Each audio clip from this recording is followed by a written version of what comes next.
अलमरवान welfare foundation की जानिब से मदारिस के साजा कराम में मौसम सरमा के कपड़ों की तकसीम। पेशावर सैयद ताहिर शाह अलमरवान वेलफेयर फाउंडेशन ने हमेशा इंसानी खिदमत को अपना मिशन बनाया और मौसम सरमा की शिदत को मद्देनजर रखते हुए इस साल भी एक अहम कदम उठाया।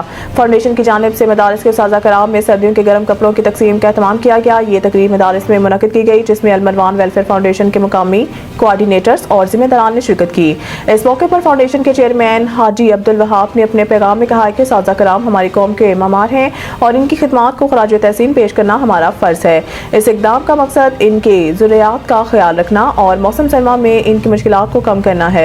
मदारिस के साजा कराम ने फाउंडेशन के इस इक़दाम को सराहते हुए शुक्रिया अदा किया और दुआ की कि अलमरवान वेलफेयर फाउंडेशन अपनी फलाही सरगर्मियों को इसी जज्बे के साथ जारी रखे। ये इक़दाम न सिर्फ ज़रूरतमंद के मदद का मज़हर है बल्कि इंसानियत के लिए एक रोशन मिसाल भी है, जो फाउंडेशन के हर खास व आम की रायत के असूलों को उजागर करता है।